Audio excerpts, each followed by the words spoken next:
youth agenda program gyetukyagenda nayo maaso dakika ziri 20 mu mwendezi ise kusaawa emu yakawungezi kona kola lero program zaffe zikyagenda maaso olumaliriza youth agenda ate maaso tujja kuba tutuusaako ebimu ku bye tukuteekerateekera amasukulu mu mwattu manyuvu sandi agadoga subwe tulina Hajjarah na Muwaya Muhammad Ali omuyizi asinga mu banne omwaka gwa 2018 Makerere University batugamba nti degree gye wafuna eri mu college mulya humanities teri mulya eri mu byaki mweyo eya humanities yes bani bewa lina wo ngogamba nti wabula wadde nasinga naye waliwo omuyizi ono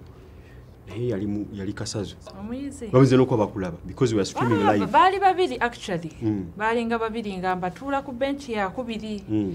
ne banga nti abo be bafunye 5 ninga be bafunye 5 ninga mkono be bafunye 5 ye ninga bazifunye batya omo baali bamuyita Dina omulala nga bamuyita Kwikiriza Omega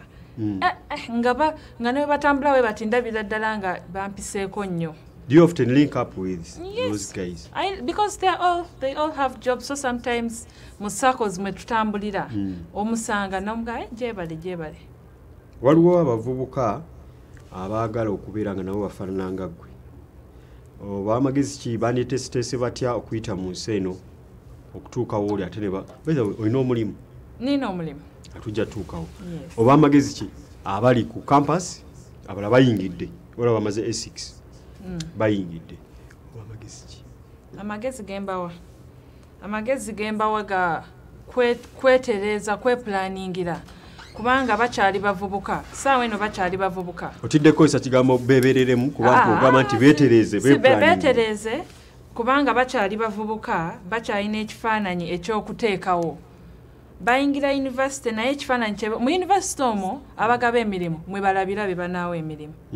obadde okimanyi nti osobola okubeera nga oli mu university bwe bakutikirira kampuni ng'egye gatugukuwadde kisoboka kitya kisoboka abakozi nze nali sikimanyi nakimanyaawo aba employers bagenda mu faculty ez'enjawulo ne baga mutuwe your best students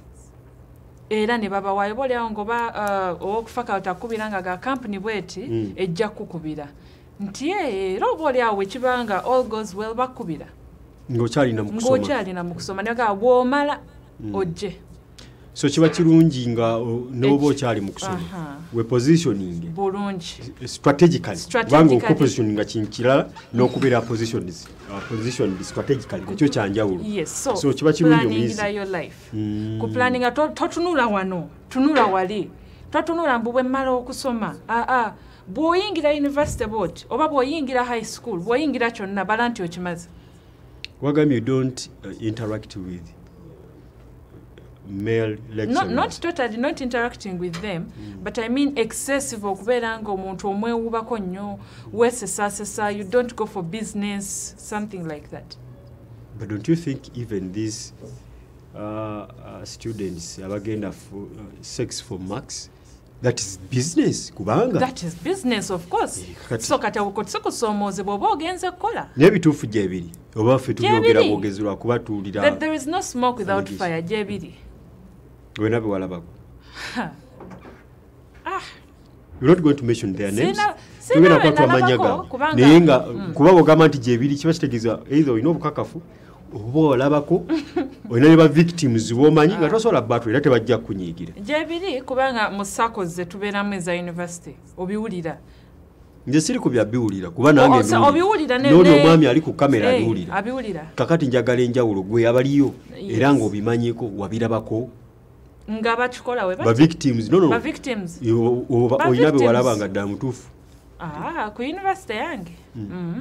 tebiriyo naye nga we read the articles naye ku MOOCs I'm best ku MOOCs naye tewaliyo something like 6 for marks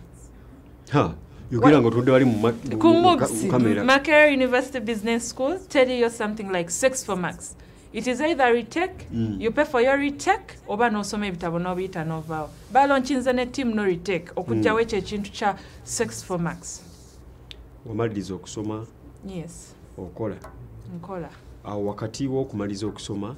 n'okukola kati kw'olimu, okusomoozebwa ki kw'osanze awo? Okusomoozebwa kwa bantu kulengezaamu nga toli wa bbeeyi oba wa bbeeyi kubanga okubeera nga ntuuse naye bw'otuuse kitegeeza yes oluddewo naye tuli ku ddaala lyerimu tikyotegeeza tuli ku kyekimu kati ffenna nti tukolera university oba ffenna tukolera kampuni eno siraba nsonga lwaki oyagala oba okumpitako ennyo oli akusiza experience kati Uganda tutaaga abakozi balina experience era mu CVs baba bakugamba 4 years experience if you apply kati lwaki oba oyagala nkuteke ku ddaala erimu no you have experience in A I have experience in B oyinza okuba olina experience mu kintu ekimu naye nga kyenninamu tokirinamu so kukwatagana ffenna ne tusobola okubeera nga tweyongerayo maaso no in your case kirabikiddewa why do you bring that out nti kulengeza nti kati engeri abasinga babadde bakulaba bakusomesa kakati saawa eno bw'aba anoonya ekyokukola agamba gwe oba neyo wabweru kubanga oba ne opportunities obulala naye era nga bakugamba omulimu omuntu waddala gwe yandikoledde oba like 2 million gwe ne bagamba ogenda kola emitwalo 5 noga why because you a graduate but I have the experience tetwakagifuna challenge it is a big challenge because you have a story to tell after 5 years otunyumize gyenvuddewo nti zentandikira ku mitwalo 5 kati ndi ku bukadde 5 lwaki oyagala otandikire ku si ku sente nyingi naye it is better at least to be fair nogamba nowa omuntu explanation why you're going to give them whatever you're giving them noga nti engeri gy'otandika obutandisi tetukusabye oyogeddeko experience tetukusabye experience wabula we are going to pay you this amount and then we are also going to provide you with training sente ziri eri ezandigenze wali zigenda ano mu training tukuwa experience eri I like that kitegeeza kirungi okwekkiririzaamu ne bw'otuuka mu kampani obanga otuteyo CV yo obanga lo kampani gye wayagaledde okukolera ng'olina bwe weegomba ogamba nti oyo wakabi bw'oyingirayo bw'oti weerabe nga amusinga nako musajja omu yagamba nti bw'olaba ekinyonyi nga kiyimiridde ku ttabi obwesige bwakyo tebubeera mu ttabi nti essaawa yonna liyinza okumuguka ne limenyeka wabula obwesige bwakyo buba mu kyo kyennyini ebiwawaatiro byakyo nti ne bwe limenyeka ngenda kubuuka neyongera so obwesige bwo buseera beera nga wesikiririzaamu totya wa weeyimiridde nti singa wenyimiridde wagwamu ngenda kukola ntya ukkirizeemu nti ne bwe kamenyeka kano akatabi nkyasobola okubuuka ne neyongerayo bw'olaba ekinyonyi nga kiri ku ttabi nga liringa ekkalu liyinza okumenyeka essaawa yonna tokyeraliikirirangako noga bannaye bwe limenyekera wano kyo kyesiga ebiwawaatiro kijja kweyongerayo njagadde nnyo point ya Muwaya eyo nti yakiraba nga kimukosa okutuuka mu kampani ne batandika omulengeza nga tebamugeraageranya nga bali naye ye olw'okuba kiva mu ggwe kubanga wekkiririzaamu nti osobola okukola ekintu n'abala kibasobola okukola waliwo okusoomoozebwa abantu abakafuluma kwe babeera nako nga oyagala mulimu gwe wasoma era okunoonyeza kulaga nti abaana bano bwe tusanga mu makampuni agatwala abantu ebiwalabu okukola ssente okutali musango baba baasoma ate nga banoonyeza emirimu bibatamye lwaki baba banoonyeza gye baagala eba gye basoma white collar jobs egy'omu office n'emirimu emiringa egyo ne gigaana ne bagamba nze okukolera wano guno omulimu ngenda ku buddu. What do you have to say about that? What I have to say is that no one employs you for the certificate you have. Kyetutamanyi nti mu Uganda tulina kyetwawula wakati w'okugenda ku ssomero n'okufuna obuyigirize byawukana. There is a difference between schooling and education. We all go to school. Naye waliyo abayitayo obuyisi nsoma kubanga mu Uganda tulina okusoma. So wenzigirawo nti obuyigirize bwe tufuna mu ssomero bukuyambako okufuna skills onaakozesa bweru. Teriyo muntu yenna agenda kuwa mulimu because of the certificate you have. If that was the case, singa nkolera World Bank, Eyasinga mu Uganda, ku Makerere, ajje tumuwe. No, they want you for the skills you have, not for ku certificate gy'olina. Kubanga omuntu akuwa omulimu ayagala kumanya osolvinga otya ebizibu, ekizibu kiguddewo, okimalawo otya. Takusasula nti wafuna CGPA 5.0.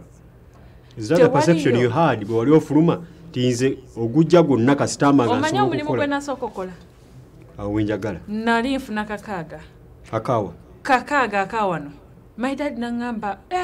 kakaaga akawa wiiki olunaku kakaaga buli lunaku ne mugamba kijja soboka 18 omwezi yes ne mugamba mpola kubanga me I had this belief nti sige nasoma business computing naye sige afuna mulimu gwa business computing teguliyo wabula kanfune gonna oguliwo abantu eyo gye bakulabira ne bakugamba bwekiti ne bwekiti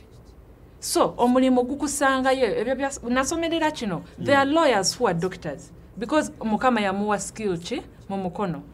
sawa eno oyinza okubeera nga tewasoma masscom but you're here presenting nga you a lawyer so ebintu bya kyenasoma kyenkola kifo kunyoma mirimu nti nze okugukolera wano no newokolota you come back here wano bano bomanyi nga nabo baali smart mu misomo nenga kati tebana bakufuna mirimu olw'ensonga nti baali basuubira nti oluvaawo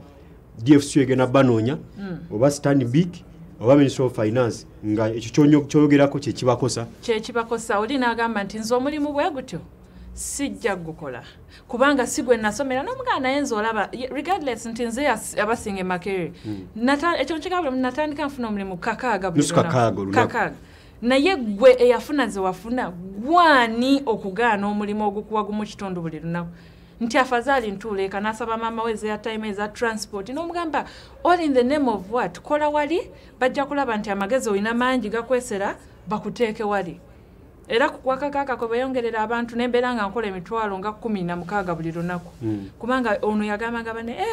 bambi oyo omwana asomesa bulungi kwa nalimba asomesa luzungu naye nga nasoma busomesa bwa luzungu era nange newu kale nosomesa English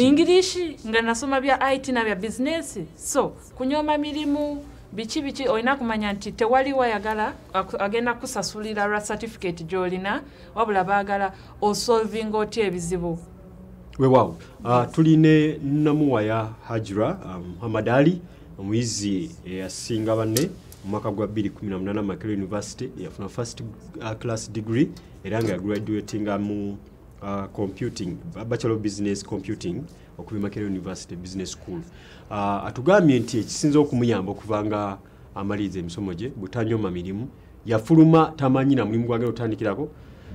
tulina Muwaya yatandikira ku mulimu gwa nusu akakaaga nga zisente zafuna yasinga mu settendekere kwate ekyokuna obuli akuluka lwa Africa n'atandika n'omulimu gwa nusu kakaaga gwe nali eyo muwala agenda mu vacation ya A6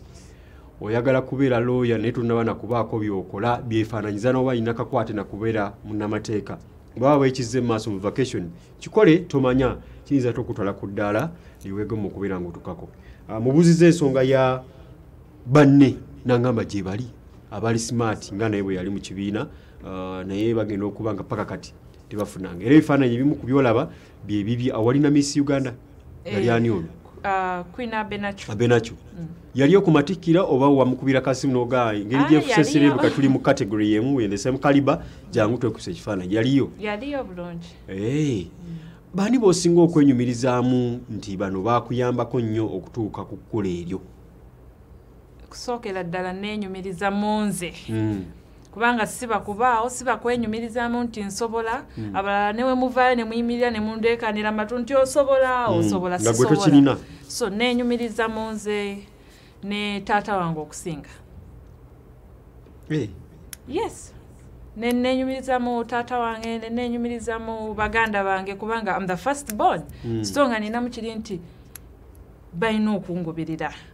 first born wa dadiwo yes lwaki mabito mwenyumirizaamu nnyo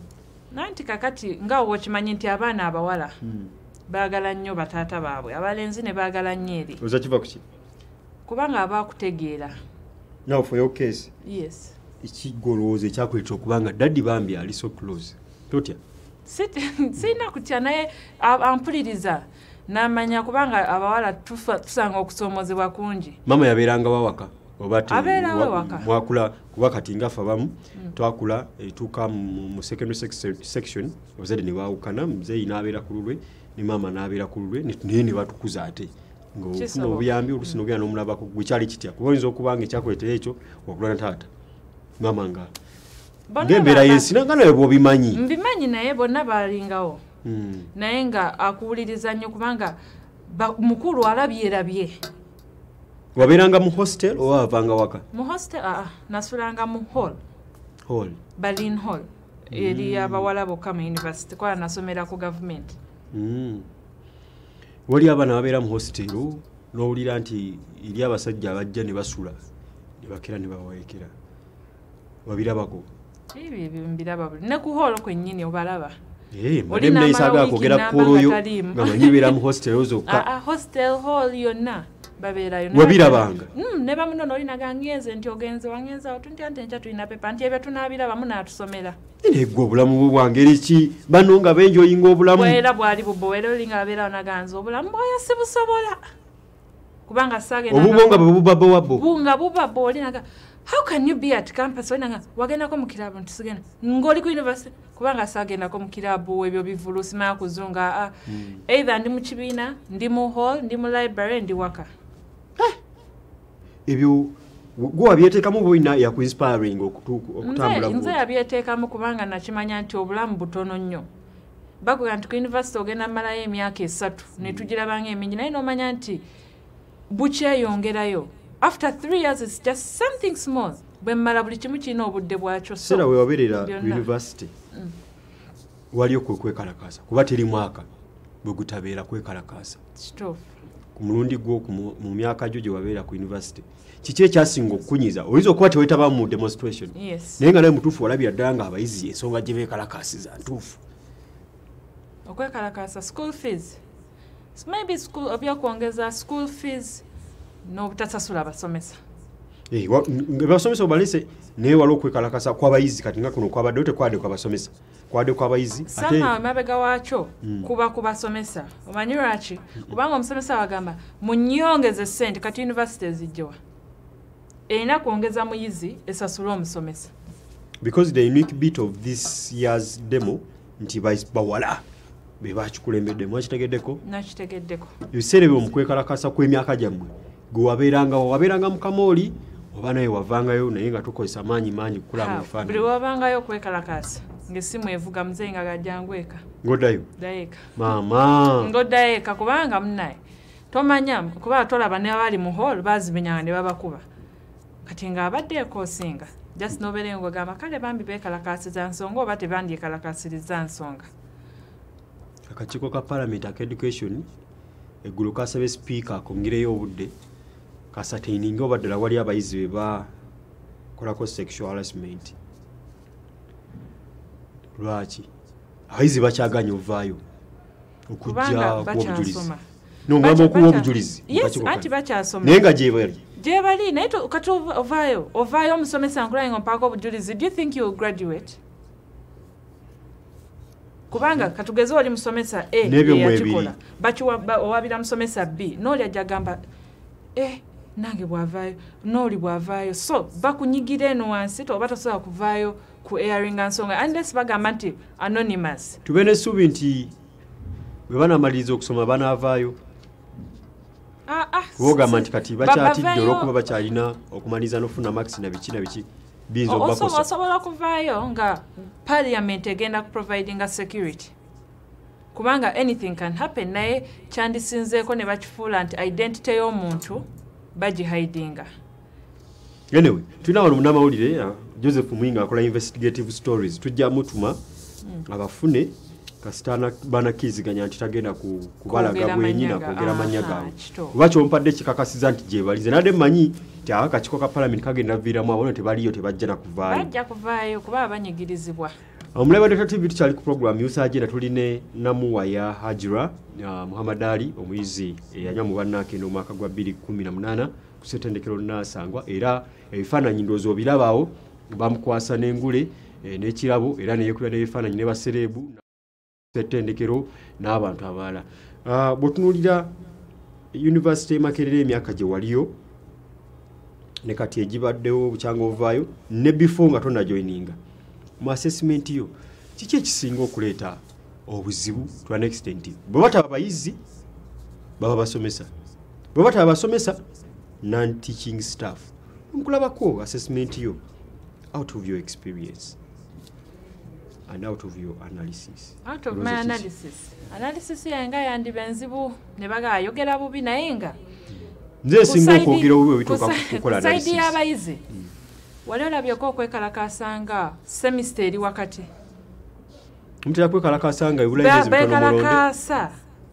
ebibuuzo binaatera batere bagaye semester tujongedeyo kubanga bamala obudde obusinga ku university awo nga tebeekalakasa nga bali wabweru outing biki kati bama timetable efulumye nga bafunayo ensonga gye beekwasa nga baga yes ensonga ebaawo naye lwaki baba tebagisoba mu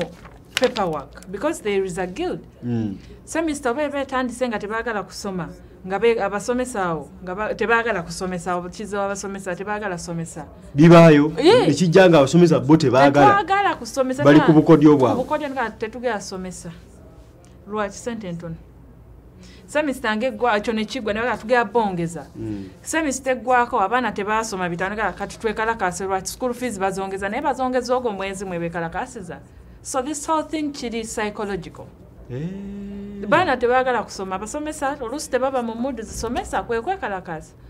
singa bakola analysis kizibu Makerere okwekalakasiza wakati bekalakasa semester eggwako ate university kyenajagaddeko negamba mujja bikola era bali bikola mu myaka egiyise n'egiriwo n'egijja maaso okusoma kwa Uganda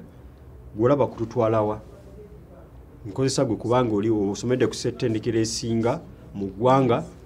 era ey'okumwanja ennyo mu zisinga mu Africa okusoma kwaffe education system ogiraba ota kubanga manyi nti osobola okwanalizinga n'olaba okujanalizing yo simbi mbi naye simbi wali president yaganye yajjewo ne sente zonna ezibadde ziziwa ku baana amasomero ga UPE weewaawo ng'ate amasomero agamu tegannaba kuba abaana kyamisana bw'ogenda mu secondary school batandise okuggala amasomero ag'enjawulo ddala aga private wajja ku ssettendekero balina amateeka ge bataddewo basinkanya akakiiko akaddukanya ssettendekero ne babaako ebiragiro bye bayisiza nga bigenda kufuga mu public universities zonna n'ebirala ebiringa ebyo bikuwa kifaananyi ki mu byenjigiriza bya Uganda ekifaananyi kye kimpa kiraga nti atayagale kusoma gye bujja myaka 5 ajja batakyasoma olina okuba ng'okwagala regardless of the challenges wena ebijja tulina omwana awo like kankiretem tulina omwana awo ku mobs yasoma bulungi oba nafuna 20 points naye ng'abeera Bweyogerere ne bamuwa ku government naye nga talina ssente zimutambuza kujja ku university nenga government yes so nga atambulako kitundu of the journey just imagine walking kuva Bweyogerere n'otuukako kale nga Kyambogo ewasigadde n'alinyawo taxi okwata lectures kitegeeza oyo okusoma akwagala era ajja kukola kyonna ekisoboka okusoma so government neweteekawo mateeka ki nga oli ayagala okusoma ajja kusoma atayagala kusoma bajja baba mwanguyiriza nnyo ebintu government esobola teekawo mateeka nga n'ayagala okusoma gamukyayisa okusoma basobola okukyayisa kyoyagala ng'okyagala nga si byakweyagazayagaza naye ng'okyagala tosobola oba okyagala era oba ojja ku there is what we call determination obeera determined nti ekyo nkyagala kyekitulemeseza mu bulamu buno tweyagazayagaza ne tulowooza nti twagala ebigenda mu maaso obiraba era obirondoola era obitunuulira waliwo omusajja twali mu conference nga president alina olukuŋŋaana lwaggaddewo ng'alina business proposal nasi president nga yayagala dde okulaba president omulundi guno gwokka najja aba atambula bwati mu lukuubo n'afuna omukisa n'amukwata mu ngalo n'amugaye obadde ogamba ki president singa ompaaye onfunirawo olunaku n'enkusisinkana ng'afunye omukisa guzze abaSFC tebamubulokinze president n'amubuuza obadde oyagala kuyamba ki yamugamba president singa onfunirayo obudde nenjogerako nayo nina byenjaga okugamba ng'abudde abufunye awo naye ng'ate yapo asaba budde bulala bwe gasikanye president oyinza mugamba otya era oyinza mugamba ki nyinza kumwebaza kusooka okumpeerera yeyakuweerera government weba ekuweeredde agikulira yaba akuweeredde wasomera na ku government nasomera ku government myaka 3 nga toyina kyosasula tosasulira mmere na wakwebaka na byakusoma ndire na Muwaya eyasomera ku government owedda bino byonna wamma byogera kumbe yasomera government yes so omwebaza ne byakoledde eggwanga n'omugaa kati sebo ndi mwana wa buwala nsaba kunnyongerayo kusoma masters eyo gyenjo okujja obukugu obukyusa n'okuyambako bannange bano abalala okulowooza nti tebisoboka kubanga bagamba atanayitaayita yatenda nyina okufuna. So kati bw'ogendako ebweru n'omanya kubanga baba ebweru eyo basoma n'omugamba nti nsabayo omukisa gw'okunnyongerayo okusoma mu yunivasite z'omanyi ezisobola okunnyambako okufuna obukugu nzije nkuweereze n'eggwanga lino n'omwana omuwala okumukyusa kubanga boolaba nga maama Naabagereka ekisinza okumuyambako okukyusa perception y'abaana abawala ideas zize naye experience eyo agijja bweru eyo okumanya agenda kudiiringa atya. So President musaba ekyo nti kunnyambako kweyongerayo kusoma na kunnyongerako obukugu. Ani wenda batubuuzanga nga tukyasoma who is your role model? My role model kakubuuza mukyala Oprah Winfrey. Ate mu Uganda? Mu Uganda mama Speaker wa Parliament. Speaker wa Parliament. Yes, Rebecca Kadaga.